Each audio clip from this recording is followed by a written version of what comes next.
जय हिंद, जय मसीह की, जय संविधान। साथियों,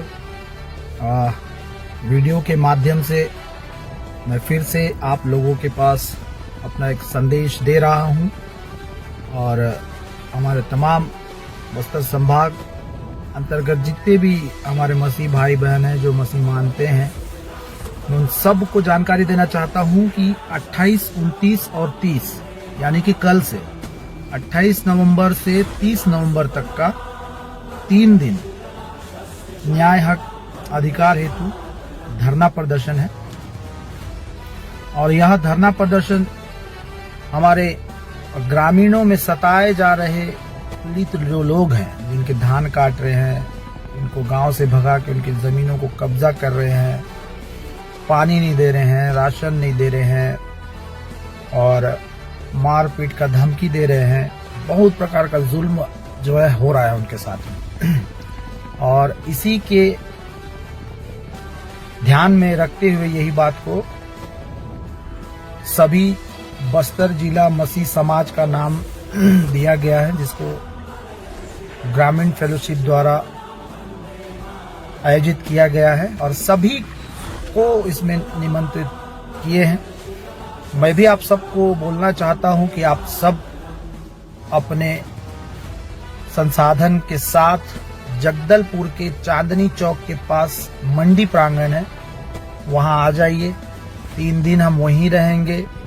जितने भी बाहर से आएंगे वहां पे शेड बना हुआ है, हम वहीं अपना खाना रहना हम सब करेंगे और खुद से करना है हमको। याद रहे, ये हमारे अस्तित्व का, हमारे सम्मान का लड़ाई है और अस्तित्व और सम्मान की लड़ाई में वास्तव में निमंत्रण नहीं भेजा जाता। हम सबको जागना पड़ेगा, उठना पड़ेगा और हम सबको एक दूसरे का ताकत बनना पड़ेगा। तभी इस अन्याय, इस अत्याचार के खिलाफ हम बात कर पाएंगे। आप सभी से मेरा निवेदन है, 28, 29 और 30 नवंबर को बड़ी तादाद में, बड़े संख्या में आने का कष्ट करेंगे। और किसी प्रकार का जानकारी चाहिए आप मुझसे संपर्क कर सकते हैं। मेरा नंबर आप लोगों के पास में है। और बस्तर जिले के आसपास के जिले के लोगों से भी मेरा निवेदन है, आप लोग भी आइए। दंतेवाड़ा वाले, सुकमा वाले, छिनगढ़ वाले, कोकानार वाले, हमारा नारायणपुर वाले और कोंडागांव वाले, ओरछा वाले भाई लोग, आप सब से निवेदन है, सब कल के आवेदन में आंदोलन में आइए। कल से 3 दिन हम यहीं रहेंगे और मेरा निवेदन है, अपने साथ अपने जरूरी सामान को आप रख लें। कोशिश करिए राशन भी रख लीजिए। आइए मिलके अपने न्याय के लिए लड़ते हैं। अपने संसाधन में लड़ेंगे, अपने ज्ञान में लड़ेंगे, अपने संविधान अधिकार के लिए लड़ेंगे। धन्यवाद। कुछ ऐसा देखा और मैंने एक ड्रीम देखा। काले कपड़े वाले ने आकर उसको पीएम की गद्दी पर बिठा दिया, मोदी को हटा दिया। मुझे नहीं पता क्या है ये, लेकिन आपको पता है, आप समझदार हैं। लेकिन परमेश्वर की आत्मा ने बताया कि इसका मतलब कोई खतरा है उनकी लाइफ में। लेकिन बहुत सारे लोग अपने नेताओं के लिए, अपने लोगों के लिए प्रार्थना करें। परमेश्वर चाहता है, चाहे किसी ने आपको दुख दिया है। कुछ क्रिश्चियन लोग बोलते हैं कि उन्होंने हमें दुख दिया है। मैं कह रहा हूँ ठीक है, दिया होगा, लेकिन परमेश्वर अब आपका फेवर करेगा यीशु मसीह के नाम में। मैं कह रहा हूँ जगह जगह फेवर होना स्टार्ट होगा मसीह लोगों का। अब से आप ऊंचे किए जाएंगे। 2025 में कनाडा का बुरा हाल होगा, यूएसए का शांति का माहौल बिगड़ जाएगा। मैंने फिर एक ड्रीम देखा कि ट्रंप के लिए नगाड़े बज रहे हैं, वो जीत रहे हैं, लेकिन वो अपनी सोच और शक्ति को खो बैठा, बीमार पड़ गया। मैंने ऐसे देखा, लेकिन परमेश्वर ने कहा कि प्रार्थना करो उस व्यक्ति के लिए। मैं देख रहा था कि अब 3 महीने के बाद परमाणु बम जैसी स्थिति गिरने वाली हर देशों में हो जाएगी। लोग भूखे मरेंगे, प्रॉब्लम आएंगी, समस्या आएंगी। लेकिन एक प्लेन मैंने कहा था कि गिरेगा, और मैंने कहा था कि एक प्लेन, आप सुनेंगे सफर को, जब भी सफर करें बाहर जाने के लिए तो आप प्रार्थना करके करें। और आपने सुना होगा न्यूज में कि जितने भी प्लेन थे, जितने भी प्लेन, उनकी टेक्निक खराब हो गई और वो सब के सब आसमान में, एक नहीं, जितने भी प्लेन उड़ रहे थे, चाहे वो 100 चाहे वो 200, सब आसमान में उड़ते रहे। नीचे आने का कोई उनको टाइम नहीं मिला, उनकी टेक्निक खराब हो गई, उनको रास्ता नहीं मिला। लेकिन जब लोगों ने प्रार्थना किया तो परमेश्वर ने उनको फिर से रास्ता दिखाया। मैं यही कहना चाहता हूँ कि यीशु मसीह सत्य है, मार्ग और जीवन है। अगर किसी का काम बंद पड़े, आज यीशु मसीह उसको रास्ता दिखा रहा है यीशु मसीह के नाम में। पवित्र आत्मा ने मुझे कहा कि एक प्लेन और गिरेगा, भयानक गिरेगा, बहुत मौतें होंगी। और आत्मा कहता है एक महामारी आएगी और वो बच्चों को चपेट में लेगी, अलग अलग तरीके से कुछ प्रॉब्लम हो सकता है। लेकिन परमेश्वर का आत्मा कहता है कि परमेश्वर अपने लोगों का फेवर करेगा, डरने की जरूरत नहीं। आप कहीं भी रहते हैं, परमेश्वर प्रार्थना करने वालों के साथ होगा यीशु मसीह के नाम में। आमीन।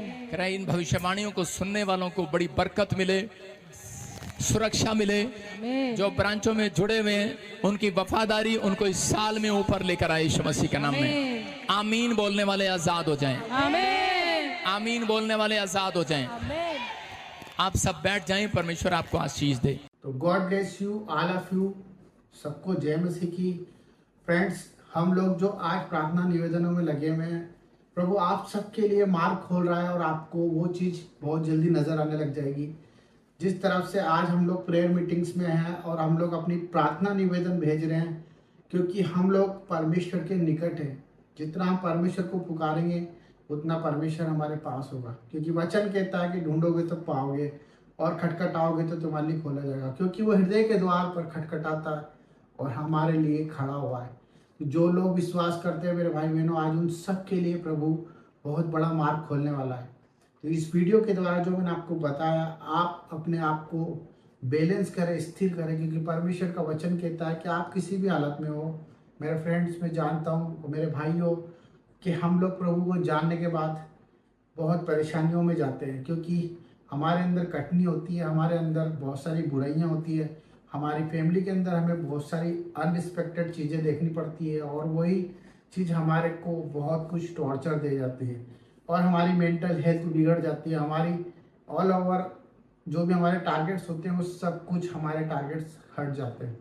तो मैं आप सबके लिए प्रार्थना करना चाहता हूँ और आप सबसे निवेदन करता हूँ कि जिस तरह से आप प्यार दे रहे हैं, देते रहें, और परमेश्वर आप सबके लिए एक सहायक भेज रहा है।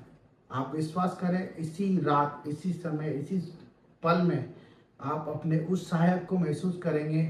अगर आप परमेश्वर पे बिलीव करते हैं, आपको कहीं भी किसी भी चीज़ पे भय खाने की ज़रूरत नहीं है। परिस्थिति कैसी भी हो, चाहे हम लोग मर भी जाएं, परंतु परमेश्वर की नज़रों में, और परमेश्वर हमें जिंदा भी कर सकता है, क्योंकि उसका वचन यही कहता है कि जितनों ने विश्वास किया उन्होंने उद्धार पाया। क्योंकि परमेश्वर हमारे लिए यीशु मसीह को भेजता है और उसने हमारे लिए ये सब कुछ रचा है। उसने एक रिश्ता हमसे कायम करा है कि हम इस समय में वचन को अपनी तलवार बनाए। वचन हमारी ज़िंदगी को बचा सकता है। आज आप बीमारियों में हैं, आज आप परेशानियों में हैं, और आज आप कर्ज में हैं, रोग में हैं, कर्जों में हैं, परेशानियों में हैं। ये सब चीज़ों का कारण हमारे हालात हैं जो कि हमसे दूर है। हमारे हालात, हम जो चाहते हैं वो मार्ग पर नहीं चल पाते, क्योंकि परमेश्वर जब तक आपसे दूर रहेगा, आप उसे पुकारें, आप बहुत सारी चीज़ों में उलझ जाएंगे। आपका काम सिर्फ उसे पुकारना है, प्रार्थना करते रहे, नित्य प्रार्थना करते रहे, प्रतिदिन सुबह शाम दिन रात मन से प्रभु को याद करते रहे, वचन के अनुसार जीवन जिए और परमेश्वर के न्याय का वक्त करें, इंतज़ार करें। उस वक्त का इंतज़ार करें जो उसने हमारे लिए निर्धारित किया है, क्योंकि वचन यही कहता है कि जो स्थिर रहेगा वो परमेश्वर का कहलाएगा, और जो अंत तक धीरज धरेगा वो परमेश्वर के मुकुट को अपने जीवन में धार पाएगा। तो मेरे भाई बहनों, हम आप सबके लिए प्रार्थना करते हैं और परमेश्वर आप सबको शांति दे। तो सबको जय मसीह की। God bless you. हालेलुया। पिता परमेश्वर, हम सब भाई बहनों के लिए प्रार्थना करते हैं, जो लोग कमेंट बॉक्स में प्रार्थना करते हैं पिता, जिनकी जैसी परेशानी प्रभु आप देख रहे हैं, और आपका मैसेज और उनकी बात प्रभु आप तक जाए। मेरे प्यारे पिता, मेरा उद्देश्य यही है कि जो आज आपके द्वारा चुने गए हैं वो सब चीज़ सुरक्षित और सुरक्षित जीवन जिए। मेरे पिता परमेश्वर, उनके जीवन में बाहर आ जाए, आनंद से भर जाए, बीमारी उनके आसपास ना हो प्रभु, और उनके जीवन में तेरी उमंग और आस हो, बीमारियां छोटी हो जाए और ज़िंदगी तेरे नाम से खुशहाल हो जाए। प्रभु, तेरे आगे हाथ फैलाने वाले कभी मनुष्य के आगे हाथ ना फैलाएंगे। मेरा विश्वास है मेरे प्यारे पिता कि तेरे बच्चे तेरे न्याय के लिए खड़े हैं और अपने आप को नहीं परंतु तुझे देख के जीने वाले हैं। सबको जय मसीह की और सबके लिए आशीषित हो प्रभु यीशु के नाम में आमीन। तो God bless you all of you. ये आपके लिए एक मैसेज था। परमेश्वर आप सबको शांति दे।